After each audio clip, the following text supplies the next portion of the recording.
Hi ಎಲ್ರಿಗೂ ನಮಸ್ಕಾರ. ಈ ಒಂದು ವಿಡಿಯೋದಲ್ಲಿ ನಾನು ನಿಮಗೆ ತಿಳಿಸ್ಕೊಡ್ತಿರೋದೇನೆಂದರೆ VN ಆ್ಯಪ್ನಲ್ಲಿ ವಿಡಿಯೋ ಎಡಿಟಿಂಗ್ನ ಹೇಗೆ ಮಾಡೋದು ಅಂತ ಸಂಪೂರ್ಣವಾಗಿ ಈ ಒಂದು ವಿಡಿಯೋದಲ್ಲಿ ಮಾಹಿತಿನ ತಿಳಿಸ್ಕೊಡ್ತೀನಿ.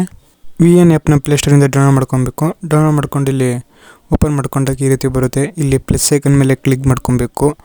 ಕ್ಲಿಕ್ ಮಾಡ್ಕೊಂಡಾಗ ಇಲ್ಲಿ ನ್ಯೂ ಪ್ರಾಜೆಕ್ಟ್ ಅನ್ನೋ ಒಂದು ಆಪ್ಷನ್ ಮೇಲೆ ಕ್ಲಿಕ್ ಮಾಡ್ಕೊಬೇಕು. ಇಲ್ಲಿ ನಮ್ಮ ಗ್ಯಾಲರಿಯಲ್ಲಿ ಇರೋ ವೀಡಿಯೋಸು ಬರುತ್ತೆ. ಅದನ್ನ ಯಾವ ಒಂದು ವೀಡಿಯೋನ ನಾವು ಎಡಿಟ್ ಮಾಡ್ಕೋಬೇಕು ಅಂತ ಅನ್ಕೊಂಡಿರ್ತೀವಿ ಆ ವೀಡಿಯೋನ ಒಂದು ಸೆಲೆಕ್ಟ್ ಮಾಡ್ಕೋಬೇಕು. ಸೆಲೆಕ್ಟ್ ಮಾಡ್ಕೊಂಡಾದ್ಮೇಲೆ ನೆಕ್ಸ್ಟ್ ಅನ್ನೋ ಒಂದು ಆಪ್ಷನ್ ಮೇಲೆ ಕ್ಲಿಕ್ ಮಾಡ್ಕೊಬೇಕು. ಇಲ್ಲಿ ಫಸ್ಟ್ನೇದು ಫಿಲ್ಟರ್ ಅಂತ ಒಂದು ಆಪ್ಷನ್ ಇದೆ. ಆ ಒಂದು ಆಪ್ಷನ್ ನಾವು ಕ್ಲಿಕ್ ಮಾಡ್ಕೊಂಡ್ರೆ ಆ ಒಂದು ವೀಡಿಯೋಗೆ ನಾವು ತುಂಬ ರೀತಿಯ ಫಿಲ್ಟರ್ಸ್ಗಳನ್ನ ನಾವು ಇಲ್ಲಿ ಬೇಕು ಅಂದರೆ ಇಲ್ಲಿ ಸೆಲೆಕ್ಟ್ ಮಾಡ್ಕೊಬೋದು. ಸೆಲೆಕ್ಟ್ ಮಾಡ್ಕೊಂಡಿರೋ ಫಿಲ್ಟರ್ನ ಕಲರ್ನ ನಾವು ಈ ರೀತಿ ಬೇಕಾದ್ರೆ ಈ ರೀತಿ ಇಲ್ಲಿ ಅಡ್ಜಸ್ಟ್ ಮಾಡ್ಕೊಬೋದು. ನೆಕ್ಸ್ಟ್ ಇಲ್ಲಿ ಫಿಲ್ಟರ್ ಅನ್ನೋ ಆಪ್ಷನ್ ಪಕ್ಕ ಅಡ್ಜಸ್ಟ್ ಅಂತ ಒಂದು ಆಪ್ಷನ್ ಇದೆ. ಆ ಒಂದು ಆಪ್ಷನ್ ಮೇಲೆ ಕ್ಲಿಕ್ ಮಾಡ್ಕೊಂಡ್ರೆ ಇಲ್ಲಿ ಕಲರ್ಸು ಅಥವಾ ಬ್ರೈಟ್ನೆಸ್ನ ನಾವು ಇಲ್ಲೆಲ್ಲ ಎಷ್ಟಕ್ಕೆ ಬೇಕು ಅಷ್ಟಕ್ಕೆ ಇಲ್ಲಿ ಅಡ್ಜಸ್ಟ್ ಮಾಡ್ಕೊಬೋದು. ಅಡ್ಜಸ್ಟ್ ಮಾಡ್ಕೊಂಡಾದ್ಮೇಲೆ ಇಲ್ಲಿ ರೈಟ್ ಅನ್ನೋ ಒಂದು ಆಪ್ಷನ್ ಮೇಲೆ ಕ್ಲಿಕ್ ಮಾಡ್ಕೊಂಡ್ರೆ ಅದು ಸೇವ್ ಆಗುತ್ತೆ ನೆಕ್ಸ್ಟ್ ಇಲ್ಲಿ ಟ್ರಿಮ್ ಅಂತ ಒಂದು ಆಪ್ಷನ್ ಇದೆ, ನೀವು ನೋಡ್ತಿರ್ಬೋದು. ಆ ಒಂದು ಆಪ್ಷನ್ ಮೇಲೆ ಕ್ಲಿಕ್ ಮಾಡ್ಕೊಂಡ್ರೆ ಆ ಒಂದು ವೀಡಿಯೋನ ನಾವು ಎಷ್ಟಕ್ಕೆ ಬೇಕಷ್ಟಕ್ಕೆ ಈ ರೀತಿ ಕಟ್ ಮಾಡ್ಕೊಬೋದು. ನೆಕ್ಸ್ಟ್ ಇಲ್ಲಿ ಪಕ್ಕದಲ್ಲಿ 11 ಸೆಕೆಂಡ್ಸ್ ಅಂತದೆ. ಆ ಒಂದು 11 ಸೆಕೆಂಡ್ಸ್ ಮೇಲೆ ಕ್ಲಿಕ್ ಮಾಡ್ಕೊಂಡು ಇಲ್ಲಿ ನಮಗೆ ಎಷ್ಟಕ್ಕೆ ಬೇಕು ಎಷ್ಟು ಸೆಕೆಂಡ್ಸ್ಗೆ ವೀಡಿಯೋ ಕಟ್ ಆಗಬೇಕು ಅಂತ ಅಂದ್ಕೊಂಡಿರ್ತೀವಿ. ಆ ಒಂದು ಸೆಕೆಂಡ್ಸ್ನ ನಾವು ಇಲ್ಲಿ ಟೈಪ್ ಮಾಡಿದ್ರೆ ಆ ಒಂದು ಸೆಕೆಂಡ್ಸ್ಗೆ ವೀಡಿಯೋ ಕಟ್ ಆಗುತ್ತೆ. ನೆಕ್ಸ್ಟ್ ಇಲ್ಲಿ ಎಫೆಕ್ಟ್ಸ್ ಅಂತ ಒಂದು ಆಪ್ಷನ್ ಇದೆ. ಆ ಒಂದು ಆಪ್ಷನ್ ಮೇಲೆ ಕ್ಲಿಕ್ ಮಾಡ್ಕೊಂಡ್ರೆ ಆ ಒಂದು ವೀಡಿಯೋಗೆ ನಾವು ಈ ರೀತಿ ಎಫೆಕ್ಟ್ಸ್ಗಳನ್ನ ನಾವು ಆಯ್ಕೊಬೋದು. ಇಲ್ಲಿ ಹಲವಾರು ರೀತಿಯ ಎಫೆಕ್ಟ್ಸ್ಗಳಿವೆ, ಅವನ್ನ ಯೂಸ್ ಮಾಡ್ಕೊಬೋದು. ಆ ಒಂದು ಎಫೆಕ್ಟ್ನ ನಾವು ಎಲ್ಲಿವರೆಗೂ ಬೇಕೋ ಅಲ್ಲಿವರೆಗೂ ಈ ರೀತಿ ಹೇಳ್ಕೊಬೋದು. ನೆಕ್ಸ್ಟ್ ಇಲ್ಲಿ ಸ್ಪ್ಲಿಟ್ ಅಂತ ಒಂದು ಆಪ್ಷನ್ ಇದೆ. ಆ ಒಂದು ಆಪ್ಷನ್ ಹೇಗೆ ಯೂಸ್ ಮಾಡೋದು ಅಂದರೆ ನಾವು ಎಡಿಟ್ ಮಾಡ್ತಿರೋ ವಿಡಿಯೋ ಮೇಲೆ ಒಂದು ಲೈನ್ ಇರುತ್ತೆ. ಇವಾಗ ಸ್ಪ್ಲಿಟ್ ಅನ್ನೋ ಒಂದು ಆಪ್ಷನ್ ಮೇಲೆ ಕ್ಲಿಕ್ ಮಾಡ್ಕೊಂಡ್ರೆ ನಾವು ಎಲ್ಲಿ ನಿಲ್ಲಿಸಿರ್ತೀವಿ ಆ ಲೈನ ಅಲ್ಲಿಗೆ ಆ ಒಂದು ವಿಡಿಯೋ ಸ್ಪ್ಲಿಟ್ ಆಗುತ್ತೆ ಅಥವಾ ಕಟ್ ಆಗುತ್ತೆ. ನೆಕ್ಸ್ಟ್ ಏನಂದರೆ ಇವಾಗ ವೀಡಿಯೋನ ನಾವು ಸ್ಪ್ಲಿಟ್ ಮಾಡೋದು ಅಥವಾ ಕಟ್ ಮಾಡೋದು, ಈ ಒಂದು ವೀಡಿಯೋನ ನಾವು ಮುಂಚೆ ಹೇಗಿತ್ತು ಆ ರೀತಿ ಮಾಡ್ಕೋಬೇಕು ಅಂತಂದರೆ ಇಲ್ಲೊಂದು ಆಪ್ಷನ್ ಇದೆ, ನೀವು ಇಲ್ಲಿ ನೋಡ್ತಾ ಇರ್ಬೋದು. ಒಂದು ಆಪ್ಷನ್ ಮೇಲೆ ಕ್ಲಿಕ್ ಮಾಡ್ಕೊಂಡ್ರೆ ಒಂದು ವೀಡಿಯೋನ ಕಟ್ ಮಾಡೋಕ್ಕಿಂತ ಮುಂಚೆ ಹೇಗಿತ್ತು ಆ ರೀತಿ ಬರುತ್ತೆ. ಅಂದರೆ ವೀಡಿಯೋನ ನಾವು ಏನಾದರೂ ಎಡಿಟ್ ಮಾಡಿರ್ತೀವಿ ಅಥವಾ ಏನಾದ್ರು ಒಂದು ಫಿಲ್ಟರ್ ಹಾಕಿರೋದು ಅಥವಾ ಏನೋ ಕಟ್ ಮಾಡಿರ್ತೀವಿ ಅಂತ ಅಂದ್ಕೊಳ್ಳಿ. ಅದನ್ನ ಮುಂಚೆ ಅದೆಲ್ಲ ಬೇಡ, ಮುಂಚೆ ಹೇಗಿತ್ತು ಆ ರೀತಿ ಮಾಡಬೇಕು ಅಂದರೆ ಈ ಒಂದು ಆಪ್ಷನ್ ನಾವು ಕ್ಲಿಕ್ ಮಾಡ್ಕೊಳ್ಳೋ ಮುಖಾಂತರ ನಾವು ಮುಂಚೆ ಹೇಗಿತ್ತು ಆ ರೀತಿ ಮಾಡ್ಕೊಬೋದು. ನೆಕ್ಸ್ಟ್ ಇಲ್ಲಿ ಸ್ಪೀಡ್ ಅಂತ ಒಂದು ಆಪ್ಷನ್ ಇದೆ. ಆ ಒಂದು ಆಪ್ಷನ್ ಮೇಲೆ ಕ್ಲಿಕ್ ಮಾಡ್ಕೊಂಡ್ರೆ ಈ ರೀತಿ ಬರುತ್ತೆ. ಇಲ್ಲಿ ಫಸ್ಟು ರೆಗ್ಯುಲರ್ ಅನ್ನೋ ಒಂದು ಆಪ್ಷನ್ ಮೇಲೆ ಕ್ಲಿಕ್ ಮಾಡಿಕೊಂಡ್ರೆ ಆ ಒಂದು ರೌಂಡ್ ಸರ್ಕಲ್ನ ನಾವು ಈ ರೀತಿ ಮುಂದಕ್ಕೆ ಎಳ್ಕೊಂಡು ಹೋದರೆ 2x ಅಥವಾ 3x ಅಂತ ಈ ರೀತಿ ಎಳ್ಕೊಂಡು ಹೋದರೆ ಆ ಒಂದು ವಿಡಿಯೋ ಸ್ಪೀಡ್ ಆಗುತ್ತೆ. ಅಥವಾ ಸ್ಲೋ ಮೋಷನ್ ಮಾಡಬೇಕು ಅಂದರೆ ಈ ರೀತಿ ಹಿಂದಕ್ಕೆ ಎಳ್ಕೊಬೇಕು, ಆವಾಗ ವಿಡಿಯೋ ಸ್ಲೋ ಮೋಷನಲ್ಲಿ ಓಡುತ್ತೆ. ನೆಕ್ಸ್ಟ್ ಇಲ್ಲಿ ವಾಲ್ಯೂಮ್ ಅಂತ ಒಂದು ಆಪ್ಷನ್ ಇದೆ. ಆ ಒಂದು ಆಪ್ಷನ್ ಮೇಲೆ ಕ್ಲಿಕ್ ಮಾಡಿಕೊಂಡ್ರೆ ಆ ಒಂದು ವಿಡಿಯೋದಲ್ಲಿರೋ ವಾಲ್ಯೂಮ್ನ ನಾವು ಈ ರೀತಿ 0 ಮಾಡ್ಕೊಬೋದು ಬೇಕು ಅಂದರೆ. ಅಥವಾ ಒಂದು ಲೈನ ನಾವು ಮುಂದಕ್ಕೆ ಫುಲ್ ಹೇಳಿದ್ರೆ ಆ ವಿಡಿಯೋದಲ್ಲಿರೋ ವಾಲ್ಯೂಮು ಸ್ವಲ್ಪ ಜಾಸ್ತಿ ಆಗುತ್ತೆ. ನೆಕ್ಸ್ಟ್ ಇಲ್ಲಿ ಫೇಡ್ ಅಂತ ಒಂದು ಆಪ್ಷನ್ ಇದೆ, ನೀವು ನೋಡ್ತಾ ಇರ್ಬೋದು. ಆ ಒಂದು ಆಪ್ಷನ್ ಮೇಲೆ ಕ್ಲಿಕ್ ಮಾಡಿಕೊಂಡ್ರೆ ಇಲ್ಲಿ ಫೇಡ್ ಇನ್ ಅಂತ ಒಂದು ಲೈನ್ ಇದೆ. ಆ ಒಂದು ಲೈನ್ ನಾವು ಈ ರೀತಿ ಮುಂದಕ್ಕೆ ಹೇಳಿದ್ರೆ ಆ ಒಂದು ವಿಡಿಯೋದಲ್ಲಿರೋ ಆಡಿಯೋ ಸ್ಟಾರ್ಟಿಂಗು ಸ್ವಲ್ಪ ಸ್ಲೋ ಇಂದ ವಾಲ್ಯೂಮ್ ಜಾಸ್ತಿ ಆಗುತ್ತೆ. ನೆಕ್ಸ್ಟ್ ಹತ್ರ ಕೆಳಗಡೆ ಫೇಡ್ ಔಟ್ ಅಂತ ಒಂದು ಲೈನ್ ಇದೆ. ಆ ಒಂದು ಲೈನ ನಾವು ಹೇಳಿದ್ರೆ ವಿಡಿಯೋ ಲಾಸ್ಟಲ್ಲಿ ವಾಲ್ಯೂಮ್ ಜಾಸ್ತಿ ಇದ್ದು ಲಾಸ್ಟಲ್ಲಿ ಸ್ವಲ್ಪ ಕಡಿಮೆ ಆಗುತ್ತೆ ಆ ರೀತಿ. ನೆಕ್ಸ್ಟ್ ಇಲ್ಲಿ ಕ್ರಾಪ್ ಅಂತ ಒಂದು ಆಪ್ಷನ್ ಇದೆ. ಆ ಒಂದು ಆಪ್ಷನ್ ಮೇಲೆ ಕ್ಲಿಕ್ ಮಾಡಿಕೊಂಡ್ರೆ ಆ ಒಂದು ವಿಡಿಯೋನ ನಾವು ಈ ರೀತಿ ಎಷ್ಟಕ್ಕೆ ಬೇಕು ಅಷ್ಟಕ್ಕೆ ಈ ರೀತಿ ಕಟ್ ಮಾಡ್ಕೊಬೋದು ಬೇಕು ಅಂದರೆ.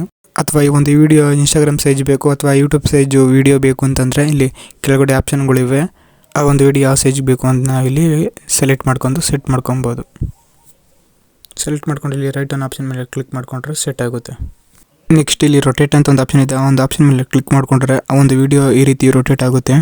ನೆಕ್ಸ್ಟ್ ಅದ್ರ ಪಕ್ಕದಲ್ಲಿ ಮಿರರ್ ಅಂತ ಒಂದು ಆಪ್ಷನ್ ಇದೆ. ಆ ಒಂದು ಆಪ್ಷನ್ ಮೇಲೆ ಕ್ಲಿಕ್ ಮಾಡಿಕೊಂಡ್ರೆ ಒಂದು ವಿಡಿಯೋ ರೀತಿ ಮಿರರ್ ಆಗುತ್ತೆ. ನೆಕ್ಸ್ಟ್ ಅದ್ರ ಪಕ್ಕದಲ್ಲಿ ಇಲ್ಲಿ ಫ್ಲಿಪ್ ಅಂತ ಒಂದು ಆಪ್ಷನ್ ಇದೆ. ಆ ಒಂದು ಆಪ್ಷನ್ ಮೇಲೆ ಕ್ಲಿಕ್ ಮಾಡಿಕೊಂಡ್ರೆ ಆ ಒಂದು ವಿಡಿಯೋ ರೀತಿ ಫ್ಲಿಪ್ ಆಗುತ್ತೆ. ನೆಕ್ಸ್ಟ್ ಇಲ್ಲಿ ಫಿಟ್ ಅನ್ನೋ ಒಂದು ಆಪ್ಷನ್ ಮೇಲೆ ಕ್ಲಿಕ್ ಮಾಡಿಕೊಂಡ್ರೆ ಆ ಒಂದು ವಿಡಿಯೋ ನಾವು ಸೆಲೆಕ್ಟ್ ಮಾಡ್ಕೊಂಡಿರೋ ಸೈಜ್ಗೆ ಫಿಟ್ ಆಗಿ ಕೂತ್ಕೊಳ್ಳುತ್ತೆ. ನೆಕ್ಸ್ಟ್ ಇಲ್ಲಿ BG ಅಂತ ಒಂದು ಆಪ್ಷನ್ ಇದೆ. ಆ ಒಂದು ಆಪ್ಷನ್ ಮೇಲೆ ಕ್ಲಿಕ್ ಮಾಡಿಕೊಂಡ್ರೆ ಆ ಒಂದು ವಿಡಿಯೋಗೆ ಬ್ಯಾಕ್ಗ್ರೌಂಡ್ಗೆ ನಾವು ಇಲ್ಲಿ ತುಂಬ ಕಲರ್ಸ್ ಇರುತ್ತೆ, ಯಾವ್ದಾದ್ರು ಒಂದು ಕಲರ್ಸ್ನ ಸೆಲೆಕ್ಟ್ ಮಾಡಿಕೊಂಡ್ರೆ ಆ ಒಂದು ಕಲರ್ಸು ಬ್ಯಾಕ್ಗ್ರೌಂಡ್ಗೆ ಸೆಟ್ ಆಗುತ್ತೆ. ನೆಕ್ಸ್ಟ್ ಇಲ್ಲಿ ಬಾರ್ಡರ್ ಅಂತ ಒಂದು ಆಪ್ಷನ್ ಇದೆ. ಆ ಒಂದು ಆಪ್ಷನ್ ಮೇಲೆ ಕ್ಲಿಕ್ ಮಾಡಿಕೊಂಡ್ರೆ ಇಲ್ಲಿ ತುಂಬ ಕಲರ್ಸ್ ಬರುತ್ತೆ. ಆ ಒಂದು ಯಾವ್ದಾದ್ರು ಒಂದು ಕಲರ್ಸ್ನ ಸೆಲೆಕ್ಟ್ ಮಾಡಿಕೊಂಡ್ರೆ ಆ ಒಂದು ವಿಡಿಯೋಗೆ ಈ ರೀತಿ ಬಾರ್ಡರ್ ಆಗಿ ಒಂದು ಲೈನ್ ಬಂದಿರುತ್ತೆ, ನೀವು ಇಲ್ಲಿ ನೋಡ್ತಾ ಇರ್ಬೋದು. ನೆಕ್ಸ್ಟ್ ಇಲ್ಲಿ ಬ್ಲರ್ ಅಂತ ಒಂದು ಆಪ್ಷನ್ ಇದೆ. ಆ ಒಂದು ಆಪ್ಷನ್ ಮೇಲೆ ಕ್ಲಿಕ್ ಮಾಡಿಕೊಂಡ್ರೆ ಈ ರೀತಿ ಬರುತ್ತೆ. ಇಲ್ಲಿ ಬ್ಲರ್ಸ್ ಎಫೆಕ್ಟ್ ಇರುತ್ತೆ. ಯಾವ್ದಾರೊಂದು ಎಫೆಕ್ಟ್ ಬೇಕು ಅಂದರೆ ಒಂದು ವಿಡಿಯೋಗೆ ಬ್ಲರ್ ಎಫೆಕ್ಟ್ನ ಯೂಸ್ ಮಾಡ್ಕೊಬೋದು.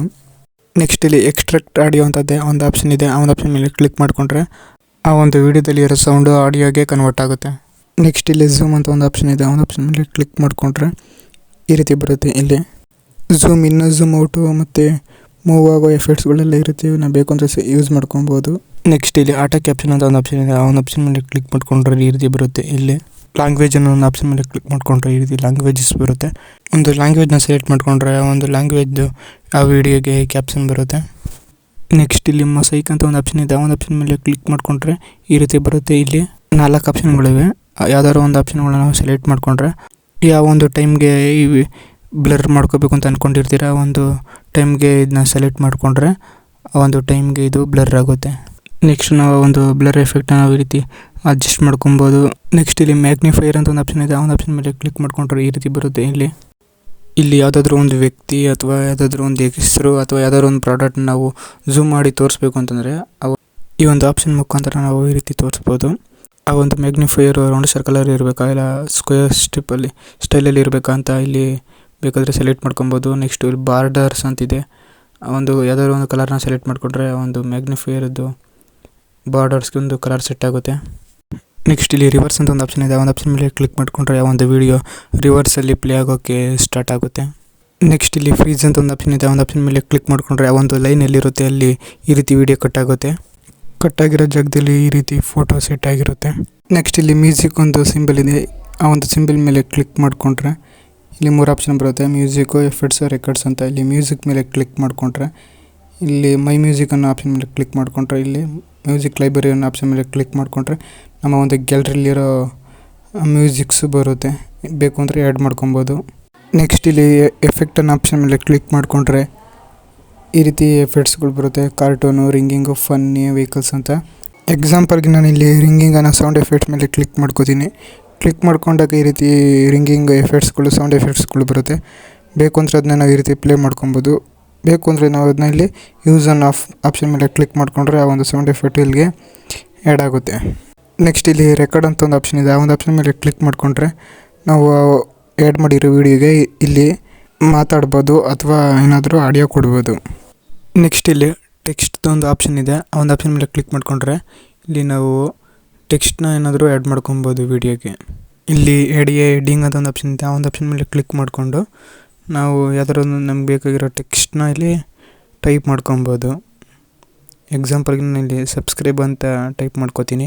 ಈ ಒಂದು ಟೆಕ್ಸ್ಟ್ಗೆ ಫಾಂಟ್ ಸ್ಟೈಲ್ನ ಚೇಂಜ್ ಮಾಡಬೇಕು ಅಂದರೆ ಇಲ್ಲಿ ಆಪ್ಷನ್ ಮೇಲೆ ಕ್ಲಿಕ್ ಮಾಡಿಕೊಂಡು ಇಲ್ಲಿ ಹಾಗೆ ಸ್ಕ್ರೋಲ್ ಡೌನ್ ಮಾಡಿದ್ರೆ ಇಲ್ಲಿ ಹಲವಾರು ರೀತಿಯ ಫಾಂಟ್ಸ್ಗಳು ಇರುತ್ತೆ. ಅವನ್ನ ಬೇಕಾದ್ರೆ ನಾವು ಇಲ್ಲಿ ಸೆಲೆಕ್ಟ್ ಮಾಡ್ಕೊಬೋದು. ನೆಕ್ಸ್ಟ್ ಇಲ್ಲಿ ಈ ಒಂದು ಆಪ್ಷನ್ ಮೇಲೆ ಕ್ಲಿಕ್ ಮಾಡಿಕೊಂಡ್ರೆ ಇಲ್ಲಿ ಫಾಂಟ್ ಸೈಜ್ನ ನಾವು ಇನ್ಕ್ರೀಸು ಅಥವಾ ಡಿಕ್ರೀಸು ಮಾಡ್ಕೊಬೋದು ಈ ರೀತಿ. ನೆಕ್ಸ್ಟ್ ಇಲ್ಲಿ ಕಲರ್ಸ್ದು ಒಂದು ಆಪ್ಷನ್ ಇರುತ್ತೆ. ಆ ಒಂದು ಆಪ್ಷನ್ ಮೇಲೆ ಕ್ಲಿಕ್ ಮಾಡಿಕೊಂಡ್ರೆ ಇಲ್ಲಿ ನಾವು ಟೈಪ್ ಮಾಡ್ಕೊಂಡಿರೋ ಟೆಕ್ಸ್ಟ್ಗೆ ಈ ರೀತಿ ಕಲರ್ಗಳನ್ನ ಬೇಕು ಅಂದರೆ ಇಲ್ಲಿ ಸೆಟ್ ಮಾಡ್ಕೊಬೋದು. ನೆಕ್ಸ್ಟ್ ಇಲ್ಲಿ ಬಾರ್ಡರ್ ಅಂತಿದೆ. ಆ ಒಂದು ಬಾರ್ಡರ್ ಟೆಕ್ಸ್ಟ್ಗೆ ಒಂದು ಬಾರ್ಡರ್ ಲೈನ್ನ ಕಲರ್ನ ಸೆಟ್ ಮಾಡ್ಕೊಬೋದು. ನೆಕ್ಸ್ಟ್ ಇಲ್ಲಿ ಶ್ಯಾಡೋ ಅಂತಿದೆ. ಶ್ಯಾಡೋ ಕಲರ್ನ ಸೆಟ್ ಮಾಡ್ಕೊಬೋದು. ನೆಕ್ಸ್ಟ್ ಅದೇ ರೀತಿ ಬ್ಯಾಕ್ಗ್ರೌಂಡ್ ಅಂತಿದೆ. ಬ್ಯಾಕ್ಗ್ರೌಂಡ್ ಕಲರ್ನ ಬೇಕಾದ್ರೆ ನಾವು ಈ ರೀತಿ ಸೆಟ್ ಮಾಡ್ಕೊಬೋದು. ನೆಕ್ಸ್ಟ್ ಇಲ್ಲಿ ಎ ಅಂತ ಒಂದು ಆಪ್ಷನ್ ಇರುತ್ತೆ. ಆ ಒಂದು ಆಪ್ಷನ್ ಮೇಲೆ ಕ್ಲಿಕ್ ಮಾಡಿಕೊಂಡ್ರೆ ಇಲ್ಲಿ ಈ ರೀತಿ ಬರುತ್ತೆ. ಇಲ್ಲಿ AG ಅಂತ ಬಿಗ್ ಲೆಟರಲ್ಲಿ ಇದೆ. ಆ ಒಂದು ಆಪ್ಷನ್ ಮೇಲೆ ಕ್ಲಿಕ್ ಮಾಡಿಕೊಂಡ್ರೆ ನಾನು ಟೈಪ್ ಮಾಡ್ಕೊಂಡಿರೋ ಟೆಕ್ಸ್ಟು ಬಿಗ್ ಲೆಟರಲ್ಲಿ ಆಗುತ್ತೆ. ನೆಕ್ಸ್ಟ್ ಅದು ಸ್ಮಾಲ್ ಲೆಟರ್ದು ಸಹ ಇಲ್ಲಿದೆ. ನೆಕ್ಸ್ಟ್ ಇಲ್ಲಿ ಟೆಕ್ಸ್ಟ್ ಸ್ಟೈಲ್ ಅಂತಿದೆ. B ಮತ್ತು I ಅಂತಿದೆ. B ಸೆಲೆಕ್ಟ್ ಮಾಡಿಕೊಂಡ್ರೆ ಆ ಒಂದು ಟೆಕ್ಸ್ಟ್ ಬೋಲ್ಡಾಗಿ ಕಾಣಿಸುತ್ತೆ. ನೆಕ್ಸ್ಟ್ ಐನ ಸೆಲೆಕ್ಟ್ ಮಾಡಿಕೊಂಡ್ರೆ ಅದು ಟೆಕ್ಸ್ಟು ಇಟಾಲಿಕ್ ಸ್ಟೈಲಲ್ಲಿ ಬರುತ್ತೆ. ನೆಕ್ಸ್ಟ್ ಇಲ್ಲಿ ಈ ಒಂದು ಆಪ್ಷನ್ ಮೇಲೆ ಕ್ಲಿಕ್ ಮಾಡಿಕೊಂಡ್ರೆ ಇಲ್ಲಿ ಲೆಟರ್ ಸ್ಪೇಸಿಂಗ್ ಅಂತ ಒಂದು ಲೈನ್ ಇದೆ. ಆ ಒಂದು ಲೈನ್ ನಾವು ಈ ರೀತಿ ಹೇಳಿದ್ರೆ ಒಂದು ಟೆಕ್ಸ್ಟು ಲೆಟರ್ಸು ಸ್ಪೇಸ್ದು ಒಂದು ಸ್ವಲ್ಪ ಅಡ್ಜಸ್ಟ್ ಮಾಡ್ಕೊಬೋದು. ನೆಕ್ಸ್ಟ್ ಈ ಒಂದು ಲಾಸ್ಟ್ ಆಪ್ಷನ್ ಮೇಲೆ ಕ್ಲಿಕ್ ಮಾಡಿಕೊಂಡ್ರೆ ಆ ಒಂದು ಟೆಕ್ಸ್ಟ್ಗೆ ನಾವು ಈ ರೀತಿ ಫ್ರೇಮ್ಗಳು ಇರುತ್ತೆ ಅಥವಾ ಸ್ಟೈಲಿಶ್ ಇರೋ ಟೆಕ್ಸ್ಟ್ಗಳು ಇರುತ್ತೆ. ಅವನ್ನ ಬೇಕಂದರೆ ನಾವು ಸೆಟ್ ಮಾಡ್ಕೊಬೋದು. ನಾವು ಟೈಪ್ ಮಾಡಿರೋ ಟೆಕ್ಸ್ಟ್ ಮೇಲೆ ಕ್ಲಿಕ್ ಮಾಡ್ಕೊಂಡ್ರೆ ಈ ರೀತಿ ಬರುತ್ತೆ. ಇಲ್ಲಿ ಮೋಷನ್ ಒಂದು ಆಪ್ಷನ್ ಇರುತ್ತೆ. ಆ ಒಂದು ಆಪ್ಷನ್ ಮೇಲೆ ಕ್ಲಿಕ್ ಮಾಡಿಕೊಂಡ್ರೆ ಆ್ಯನಿಮೇಷನ್ ಬರುತ್ತೆ. ನಮ್ಗೆ ಯಾವುದು ಬೇಕೋ ಅದನ್ನ ನಾವು ಈ ರೀತಿ ಸೆಟ್ ಮಾಡ್ಕೊಬೋದು. ನಾವೇನಾದರೂ ಈ ಒಂದು ಎಡಿಟ್ ಮಾಡ್ತಿರೋ ವೀಡಿಯೋಗಳಿಗೆ ಇನ್ನು ವೀಡಿಯೋಗಳನ್ನ ಹಾಕಬೇಕು ಅಥವಾ ಫೋಟೋಗಳನ್ನ ಹಾಕಬೇಕು ಅಂದರೆ ಇಲ್ಲಿ ಇಮೇಜ್ ಒಂದು ಆಪ್ಷನ್ ಇದೆ. ಆ ಒಂದು ಆಪ್ಷನ್ ಮೇಲೆ ಕ್ಲಿಕ್ ಮಾಡ್ಕೊಂಡ್ರೆ ಈ ರೀತಿ ಬರುತ್ತೆ. ಇಲ್ಲಿ ಫೋಟೋಸ್ ಆ್ಯಂಡ್ ವೀಡಿಯೋಸ್ ಆಪ್ಷನ್ ಮೇಲೆ ಕ್ಲಿಕ್ ಮಾಡಿಕೊಂಡ್ರೆ ಇಲ್ಲಿ ನಮ್ಮ ಗ್ಯಾಲರಿಲಿರೋ ಫೋಟೋಸ್ ವೀಡಿಯೋಸು ಬರುತ್ತೆ. ಇದನ್ನ ಬೇಕು ಅಂದರೆ ನಾವು ಆ್ಯಡ್ ಮಾಡ್ಕೊಬೋದು. ಸ್ಟಿಕ್ಕರ್ನ ಆ್ಯಡ್ ಮಾಡಬೇಕು ಅಂದರೆ ಈ ಒಂದು ಆಪ್ಷನ್ ಮೇಲೆ ಕ್ಲಿಕ್ ಮಾಡ್ಕೊಂಡ್ರೆ ಈ ರೀತಿ ಬರುತ್ತೆ. ಇಲ್ಲಿ ಸ್ಟಿಕ್ಕರ್ ಅನ್ನೋ ಆಪ್ಷನ್ ಮೇಲೆ ಕ್ಲಿಕ್ ಮಾಡಿಕೊಂಡ್ರೆ ಇಲ್ಲಿ ಹಲವಾರು ರೀತಿಯ ಸ್ಟಿಕ್ಕರ್ಸ್ಗಳು ಬರುತ್ತೆ. ನಾವು ಬೇಕು ಅಂದರೆ ನಾವು ಇಲ್ಲಿ ಆ್ಯಡ್ ಮಾಡ್ಕೊಬೋದು. ನೆಕ್ಸ್ಟ್ ಇಲ್ಲಿ ಫೋಟೋ ಮಧ್ಯೆ ಅಥವಾ ವಿಡಿಯೋ ಮಧ್ಯೆ ಈ ರೀತಿ ಒಂದು ಪ್ಲಸ್ ಐಕನ್ ಇರುತ್ತೆ. ಆ ಒಂದು ಐಕನ್ ಮೇಲೆ ಕ್ಲಿಕ್ ಮಾಡಿಕೊಂಡ್ರೆ ಇಲ್ಲಿ ಆ್ಯನಿಮೇಷನ್ಗಳು ಇರುತ್ತೆ. ಇಲ್ಲಿ ಯಾವುದಾದ್ರೂ ಒಂದು ಆ್ಯನಿಮೇಷನ್ನ ಸೆಲೆಕ್ಟ್ ಮಾಡಿಕೊಂಡ್ರೆ ಒಂದು ವಿಡಿಯೋ ಆದಮೇಲೆ ನೆಕ್ಸ್ಟ್ನೇ 2ನೇ ವಿಡಿಯೋ ಒಂದು ಆ್ಯನಿಮೇಷನ್ ಥರ ಬರುತ್ತೆ. ನೆಕ್ಸ್ಟ್ ಇಲ್ಲಿ ಒಂದು ಆಪ್ಷನ್ ಮೇಲೆ ಕ್ಲಿಕ್ ಮಾಡಿಕೊಂಡ್ರೆ ಈ ರೀತಿ 3 ಆಪ್ಷನ್ ಬರುತ್ತೆ. ಇಲ್ಲಿ ವೀಡಿಯೋಸು, ಫೋಟೋಸು ಮತ್ತು ಸಬ್ಟೈಟಲ್ ಮತ್ತು ಮೆಟೀರಿಯಲ್ ಅಂತ 3 ಆಪ್ಷನ್ ಇರುತ್ತೆ. ಇಲ್ಲಿ ಮೆಟೀರಿಯಲ್ ಅನ್ನೋ ಆಪ್ಷನ್ ಮೇಲೆ ಕ್ಲಿಕ್ ಮಾಡಿಕೊಂಡ್ರೆ ಒಂದು ವಿಡಿಯೋ ಸ್ಟಾರ್ಟಿಂಗ್ಗೆ ಈ ರೀತಿ ನಾವು ಒಂದು ಕಲರ್ನ ಸೆಲೆಕ್ಟ್ ಮಾಡ್ಕೊಬೋದು. ನೆಕ್ಸ್ಟ್ ನಾವು ಎಡಿಟ್ ಮಾಡ್ತಾರೆ ವಿಡಿಯೋ ಮೇಲೆ ಕ್ಲಿಕ್ ಮಾಡಿಕೊಂಡ್ರೆ ಈ ರೀತಿ ಹಲವಾರು ಆಪ್ಷನ್ಗಳು ಬರುತ್ತೆ. ಇಲ್ಲಿ ರೀಪ್ಲೇಸ್ ಅನ್ನೋ ಆಪ್ಷನ್ ಮೇಲೆ ಕ್ಲಿಕ್ ಮಾಡಿಕೊಂಡ್ರೆ ಒಂದು ವಿಡಿಯೋ ಜಾಗಕ್ಕೆ ಬೇರೆ ಒಂದು ವಿಡಿಯೋ ಹಾಕ್ಬೋದು. ನೆಕ್ಸ್ಟ್ ಇಲ್ಲಿ ಕೀ ಫ್ರೇಮ್ ಅಂತ ಒಂದು ಆಪ್ಷನ್ ಇದೆ. ಆ ಒಂದು ಆಪ್ಷನ್ ನಾವು ಸ್ಟಾರ್ಟಿಂಗ್ ಈ ರೀತಿ ಒಂದು ಆ್ಯಡ್ ಮಾಡಿಕೊಂಡು ನೆಕ್ಸ್ಟ್ ಇಲ್ಲಿ ಆ ಒಂದು ವಿಡಿಯೋನ ಝೂಮ್ ಮಾಡೋದು ಅಥವಾ ಸೈಡಿಗೆ ಎಳೆಯೋದು ಆ ಥರ ಮಾಡಿದ್ರೆ ಆ ಒಂದು ವಿಡಿಯೋ ಆ ರೀತಿ ಪ್ಲೇ ಆಗುತ್ತೆ. ಎಕ್ಸಾಂಪಲ್ಗೆ ನೀವು ಇಲ್ಲಿ ನೋಡ್ತಾ ಇರ್ಬೋದು. ನೆಕ್ಸ್ಟ್ ಇಲ್ಲಿ ಲಾಕ್ ಅಂತ ಒಂದು ಆಪ್ಷನ್ ಇರುತ್ತೆ. ಆ ಒಂದು ಆಪ್ಷನ್ ಮೇಲೆ ಕ್ಲಿಕ್ ಮಾಡಿಕೊಂಡ್ರೆ ಆ ಒಂದು ಆಪ್ಷನ್ಗಳು ಲಾಕ್ ಆಗುತ್ತೆ ಮತ್ತು ಅದನ್ನು ನಾವು ಈ ರೀತಿ ಅನ್ಲಾಕ್ ಮಾಡ್ಕೊಬೋದು. ನೆಕ್ಸ್ಟ್ ಇಲ್ಲಿ ಡೂಪ್ಲಿಕೇಟ್ ಅಂತ ಒಂದು ಆಪ್ಷನ್ ಇದೆ. ಆ ಒಂದು ಆಪ್ಷನ್ ಮೇಲೆ ಕ್ಲಿಕ್ ಮಾಡಿಕೊಂಡ್ರೆ ಒಂದು ಅದೇ ರೀತಿಯ ವಿಡಿಯೋ ಇನ್ನೊಂದು ಡೂಪ್ಲಿಕೇಟ್ ಆಗಿ ಅಲ್ಲಿ ಬರುತ್ತೆ. ನೆಕ್ಸ್ಟ್ ಅಲ್ಲಿ ಡಿಲೀಟ್ ಅಂತ ಒಂದು ಆಪ್ಷನ್ ಇದೆ. ಆ ಒಂದು ಆಪ್ಷನ್ ಮೇಲೆ ಕ್ಲಿಕ್ ಮಾಡಿಕೊಂಡ್ರೆ ಆ ಒಂದು ವಿಡಿಯೋ ಡಿಲೀಟ್ ಆಗುತ್ತೆ. ನೆಕ್ಸ್ಟ್ ಇಲ್ಲಿ ಈ ಒಂದು ಆಪ್ಷನ್ ಮೇಲೆ ಕ್ಲಿಕ್ ಮಾಡಿಕೊಂಡ್ರೆ ಆ ಒಂದು ವಿಡಿಯೋನ ನಾವು ಈ ರೀತಿ ನೋಡ್ಬೋದು. ನೆಕ್ಸ್ಟ್ ಇಲ್ಲಿ ಬಾಕ್ಸ್ ಟೈಪಲ್ಲಿ ಒಂದು ಮೇಲ್ಗಡೆ ಒಂದು ಆಪ್ಷನ್ ಇರುತ್ತೆ. ಆ ಒಂದು ಆಪ್ಷನ್ ಮೇಲೆ ಕ್ಲಿಕ್ ಮಾಡಿಕೊಂಡ್ರೆ ಆ ಒಂದು ವಿಡಿಯೋಗೆ ಯಾವ ಸೈಜ್ ಬೇಕು ಅಂತ ನಾವು ಈ ರೀತಿ ಸೆಲೆಕ್ಟ್ ಮಾಡ್ಕೊಬೋದು. ನೆಕ್ಸ್ಟ್ ಇಲ್ಲಿ ಬ್ಲೂ ಕಲರಲ್ಲಿ ಒಂದು ಆಪ್ಷನ್ ಇರುತ್ತೆ. ಆ ಒಂದು ಆಪ್ಷನ್ ಮೇಲೆ ಕ್ಲಿಕ್ ಮಾಡಿಕೊಂಡ್ರೆ ಈ ರೀತಿ ಬರುತ್ತೆ. ಇಲ್ಲಿ ಎಕ್ಸ್ಪೋರ್ಟ್ ಅನ್ನೋ ಒಂದು ಆಪ್ಷನ್ ಮೇಲೆ ಕ್ಲಿಕ್ ಮಾಡಿಕೊಂಡ್ರೆ ಒಂದು ವಿಡಿಯೋ ನಮ್ಮ ಗ್ಯಾಲರಿಗೆ ಸೇವ್ ಆಗುತ್ತೆ. ಅದಕ್ಕೂ ಮುಂಚೆ ಇಲ್ಲಿ ಮ್ಯಾನುವಲ್ ಅಂತ ಒಂದು ಆಪ್ಷನ್ ಇರುತ್ತೆ. ಆ ಒಂದು ಆಪ್ಷನ್ ಮೇಲೆ ಕ್ಲಿಕ್ ಮಾಡಿಕೊಂಡ್ರೆ ಆ ಒಂದು ವಿಡಿಯೋದು ರೆಸಲ್ಯೂಷನ್ ಎಷ್ಟಕ್ಕೆ ಬೇಕು ಅಷ್ಟಕ್ಕೆ ಈ ರೀತಿ ಸೆಟ್ ಮಾಡ್ಕೊಬೋದು. ನೆಕ್ಸ್ಟ್ ಇಲ್ಲಿ ಆ ಒಂದು ವಿಡಿಯೋದು ಸೈಜ್ ಎಷ್ಟಿದೆ ಎಷ್ಟು MB ಇದೆ ಅಂತಲೂ ಸಹ ನಾವು ಇಲ್ಲಿ ನೋಡ್ಕೊಬೋದು.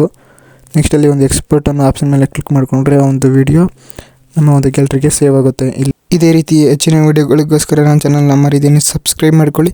ಸಬ್ಸ್ಕ್ರೈಬ್ ಮಾಡಿಕೊಂಡು ಬೆಲ್ಲೈಕನ್ ಮೇಲೆ ಕ್ಲಿಕ್ ಮಾಡಿ ಆಲ್ ಅಂತ ಸೆಲೆಕ್ಟ್ ಮಾಡಿ. ನೀವು ಈ ರೀತಿ ಮಾಡೋದ್ರಿಂದ ನಾನು ಯಾವುದೇ ಹೊಸ ವಿಡಿಯೋ ಅಪ್ಲೋಡ್ ಮಾಡಿದ್ರೆ ನಿಮಗೆ ನೋಟಿಫಿಕೇಶನ್ ಮುಖಾಂತರ ಬರುತ್ತೆ.